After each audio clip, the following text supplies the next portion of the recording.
Hey everyone, my name is Wedge and I know what you're thinking. The title of this video says Budget Legacy Deck Tech, I know.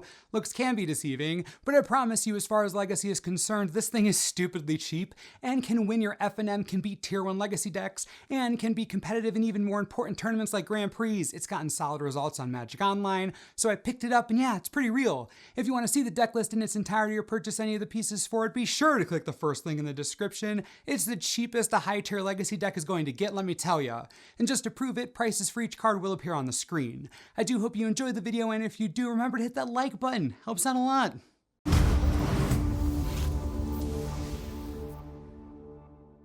Reanimator is a time-tested strategy that has spanned multiple formats for a long time. In its current iteration, the deck is a cheap, efficient, and fast combo deck in Legacy. The goal is simple. Bring giant creatures back from the graveyard at breakneck speed, then pummel your opponents into oblivion as they sit there with a handful of useless nonsense. So where do we start with this pile of undead goodness? First, we need to get creatures into our graveyard, fast. There's no faster way than Entomb. 1 black mana, you search for whatever you need and dish it to the yard. Obviously, running a full playset of this card, the deck would not be able to function well without them, auto-include easily. Our other dastardly way of getting creatures into our graveyard is with Collective Brutality. This Eldritch Moon Rare is totally busted in Legacy right now. It only costs 2 mana to cast, and then you get to discard the creatures you need in the yard for extra effects. It's like the card was meant for this deck, think about it. You pay 2 mana, discard a huge creature, get a piece of disruption from their hand, and you kill their Delver of Secrets or Young Pyromancer or Deathrite Shaman. Collective Brutality is crazy versatile while being the enabler we need, and especially now in a meta full of 2 toughness creatures, this card, it's beyond good, it's dang necessary as far as I'm concerned. So once our creatures are in the graveyard, how are we supposed to bring them back? Well, lucky for us, Wizards has printed a slew of cheap reanimation effects in Magic, all of them printed before Wizards realized how ridiculously powerful cheap reanimation was.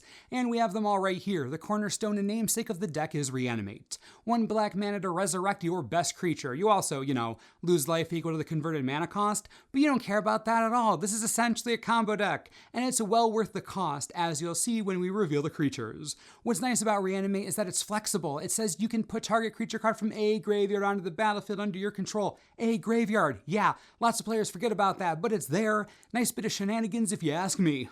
We're also running for Animate Dead. This card is just as ridiculous as Reanimate. There's a lot of text on here, but I can sum it up pretty well. When this enters the battlefield, you reanimate a creature and Animate Dead is put on it. If Animate Dead leaves the creature, you sacrifice that creature and enchanted creature gets -1/-0. You don't really care about any of this because all you need is that creature back. 1 less power isn't going to matter, and if they can disenchant your Animate Dead, oh well. The creature goes back to the graveyard where you can target it again with another reanimation spell. Most of the time, your creature will survive and beat your opponent senseless. Again, 2 mana, so cheap.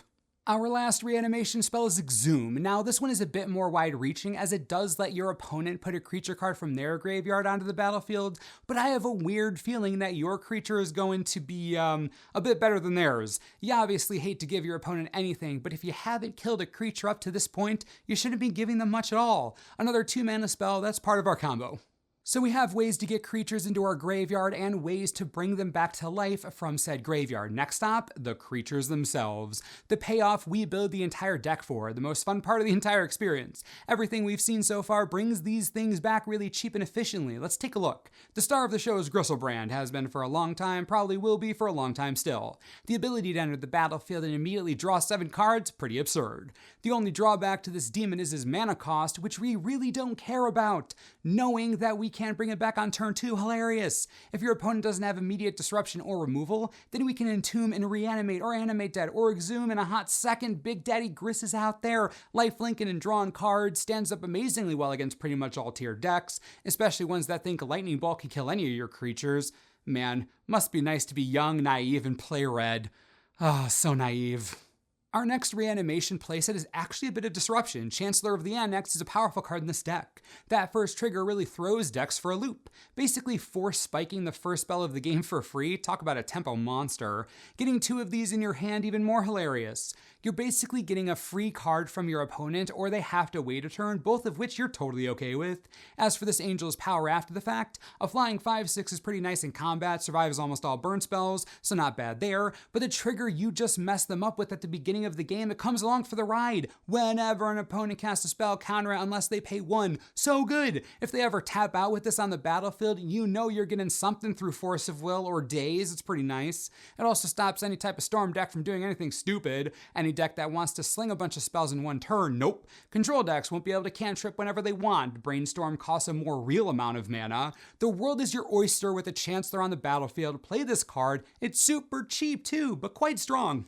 In addition to the 2 playsets of fatties, we are running a couple giant toolbox creatures. Elishnoran joins the party simply because she hoses creature decks. She basically kills any creature-based deck in the format. Almost nothing viable can survive that -2/-2 effect. Shaman, Delver, Snappy, Stoneforge Mystic, Tree Name Nemesis, the list is basically endless. Dropping this against any tribal deck early, they're dead. Death and Taxes, probably dead, at least most variants. Basically anything running 2 toughness creatures. And again, in this meta, that's a ton, considering Delver is still the most played deck, so yeah, good meta call here. Our last creature included in the deck is a single copy of Iona, Shield of Emeria, and if you're looking for a color hoser, look no further. I know the text here is real subtle, but I think you can read between the lines. You choose a color, your opponents lose that color. That's super funny, and just as easy to cast as any of your other gargantuan monsters. Against a single color deck, dead. Against a blue deck, you just hate, get wrecked control. The better you know the legacy meta, the better Iona becomes. You can react and play her when necessary, or let another creature take the wheel. A strong toolbox card that is worth having in your deck, even as a 1-up for entombing purposes, just covering all of our bases. Now you might be saying, Wedge, this seems pretty cool but also pretty fragile. And to that I'd say, shut up. I'm not done with the deck tech yet, stop interrupting. Unbelievable.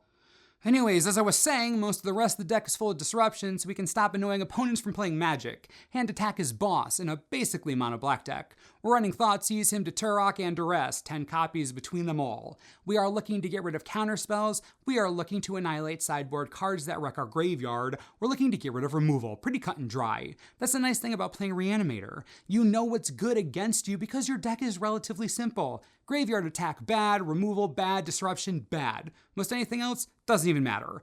We're also running 2 Unmask, because if those 10 disruption spells weren't enough, we need an additional free one just to be sure, and it hits everything besides lands. Remember, this deck is about getting things done quickly, and Unmask is something we can play essentially for free, saving up valuable mana for our important spells. Unmask is great, worthy of a couple slots in here for sure.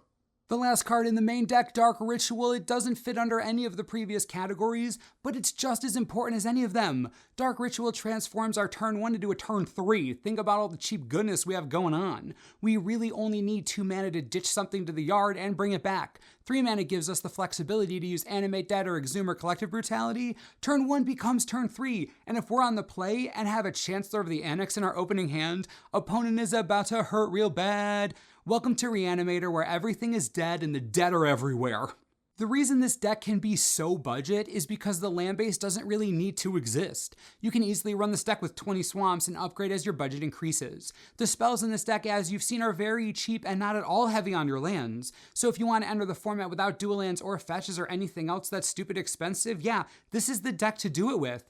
Reanimator is a strong strategy built around a simple concept and efficient spells. The barrier to entry is comically low for how expensive Legacy usually is, and your first game can be a turn 2 Gristlebrand that you beat a Pro Tour winner with. Reanimator has the potential and ability to beat any tier deck in the format. You can bring this thing to any event and automatically be a threat. These pieces might not look cheap to you right now, but based on how many games it can win, that's a blessing in disguise. You disrupt your opponent, beat the heck out of their shields, drop your creatures into the yard, bring them back, control the board, swing for the win. Again, it's a simple concept, smooth execution, relatively easy to pick up. This is a Legacy beginner's deck that is automatically tiered. I'm not kidding, I'm not being hyperbolic. Welcome to Legacy and welcome to winning. I know what you want a sideboard. Best part, the sideboard is also cheap as heck. I'm not going to give you a specific number of cards because each meta is different, but I will tell you the best cards to stick in there in general. You're going to want some additional disruption if you're against a highly interactive deck. More duress can hurt. Now, just because you're running a graveyard-based strategy doesn't mean that your opponent won't be. Nile Spellbomb is a cheap include that quickly deals with their nonsense, and you get a card off the sacrifice if you can pay 1. In a deck like yours, card draw can be pretty nice. Archetype of Endurance is a card no one expects to see, but against decks that have a lot of removal, it hoses most of it. Hexproof is gross. Ashen Rider is a nice sideboard option that deals with planeswalkers fairly well, or anything else you don't like, including bothersome lands like Maze of Ith. That card is dumb and we hate it. Beyond all of that, Ratchet Bomb is good for goblins or elves, Pithing Needle for walkers, that's a decent spread. You have a lot of bases covered in a real budget way with these options, so go nuts. I'm serious when I say this. Legacy is a format that has a generally high barrier to entry. The cards are getting more expensive by the day, entire archetypes are flying out of reach financially. It's a nightmare. But if you want to play Legacy, if you enjoy using these older cards, and you want something truly competitive, Reanimator is a great choice. You can click the first link in the description and see. This is cheaper than most any other legitimate deck by almost $1,000, probably a bit more to be honest. The deck is real. If you invest in it, you can win games, you can play Legacy, you can enjoy the format. This is the best I can do as far as tiered budget Legacy is concerned. I really hope you enjoyed the deck. Be sure to check it out below and stay tuned for more videos coming at your faces. And as always, thanks for watching and we'll see you next time.